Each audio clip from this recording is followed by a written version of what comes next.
Waan ku salaamay daawade. Ku soo dhawow muuqaalkan maanta waan kaga hadli doonaa 10 waddan ee ugu awoodda badan wadannada Muslimka. Waxaan ka soo bilaabi doonaa kaalinta 10aad. Kaalinta 10aad waxaa ku jira waddanka Morocco. Ciidamada Morocco ee u diyaarka ah inay howlgal sameeyaan waa 175,000 oo askari. Caqabadda ugu weyn ee haysata ciidamada waddanka Morocco waa miisaaniyadda ugu yar ee wadannada Carabtu ku bixiyaan ciidamada. Militariga dalkan ayaa si weyn ugu lug leh dhulka Saxaraha Galbeed ee lagu muransan yahay, waxayna ilaaliyeen xuduudiisa dheer. Dagaalkii uu Sacuudigu ku qaaday waddanka Yemen, Morocco waa ay taageertay. Kaalinta 9aad waxaa ku jira waddanka Suuriya. Askarta Suuriya ee howlgal u diyaarka ah waa 154,000 askari. Miisaaniyaddii ay Suuriya ku bixisay 2017 ciidamadeeda waxa uu ahaa 1 bilyan iyo 800 milyan oo dollar. Kadib in ka badan 11 sano oo dagaal ahli ka socdo waddanka Suuriya, militariga Suuriya ayaa kula jiray dagaal xoogagga isbedel doonka ee guuga Carabta ka hadhay.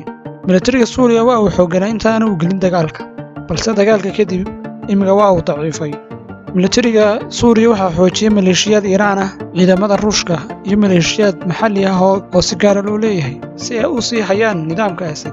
Kadib markii ay la kulmeen khasaare xoogan, argoosi baahsan iyo dalalka taageeray isbedelka, haddana awoodda Ruushka ayaa ka dhigtay ciidamada Assad kuwa aan la loodin karin. Kaalinta 8aad wadannada ugu awoodda badan wadannada Muslimiinta waxaa ku jira waddanka Malaysia. Askarta u diyaarsani waa 110,000 oo askari. Miisaaniyadda 2017 uu ku bixiyay waddankani ciidamada waxa uu ahaa 4 bilyan iyo 700 milyan oo dollar. Iyadoo ay Malaysia weligeed dagaalamin, waxay ku faantaa ciidamo casri ah oo leh qaab istiraatiijiyadeed oo dheellitiran, kuwaas oo kala ah xoogga badda, casriyeynta tiknoolajiyadda iyo saraynta hawada sare, iyo ciidamada hawada sare iyo ciidamada cirka. Malaysia wuxuu muran kala dhexeeyaa sheegashada Shiinaha ee ku saabsan badda koonfurta Shiinaha. Sidoo kale waa xubin firfircoon oo ka tirsan ciidamada nabad ilaalinta qaramada midoobay.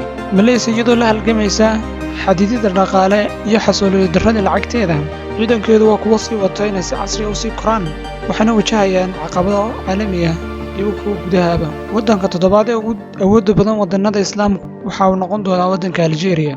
Algeria waa waddan ka mid ah wadannada qaaradda Afrika.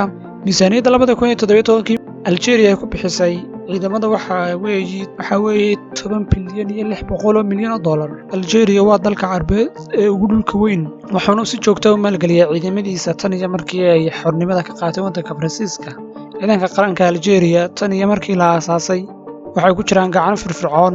Ciidamada Algeria waxay galeen dagaalkii loo yaqaanay 10ka madow ama 10ka sano ee madow, oo ah dagaal ahli ah ama dagaal sokeeye oo ka dhex dhacay Algeria.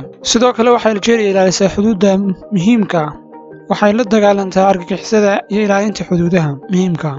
Sidoo kale waa dalka 3aad ee soo iibsaday gantaalaha S-400 la yiraahdo ee uu Ruushku farsameeyo. Algeria waxay leedahay xuduud dhib badan oo la darisa Liibiya iyo Mali. Waxay si firfircoon u taageertaa jabhadda Polisario oo raadisa madax bannaani Saxaraha Galbeed ee Morocco. Kaalinta 6aad waxaa soo galaya waddanka Sacuudiga. Askarta u diyaarsan inay howlgal sameeyaan waddanka Sacuudiga waa 131,000 askari. Miisaaniyadda 2017 ay ku bixiyeen Sacuudigu waa 69 bilyan 413 milyan oo dollarka Mareykanka. Militariga Sacuudiga Carabiga waa militariga ugu hubka wanaagsan gobolka. 10kii sano ee la soo dhaafay waxay Yemen kula dagaalamayeen dagaalyahanada Xuutiyiinta oo ah dagaal dhiig badan ku daatay. Sacuudiga waxa uu madax u yahay isbahaysiga xulafada, iyadoo waddanka Yemen uu ahaa waddan awoodaha kala ah Iiraan iyo Sacuudiga ay isku haystaan. Sacuudiga waxa uu kala kulmay dhaleecayn weyn iyo cambaarayn caalamka oo dhan kadib dhibaatada baaxadda leh ee ka dhacay waddanka Yemen, isla markaana ay galeen xuquuqda dhanka bini'aadamka.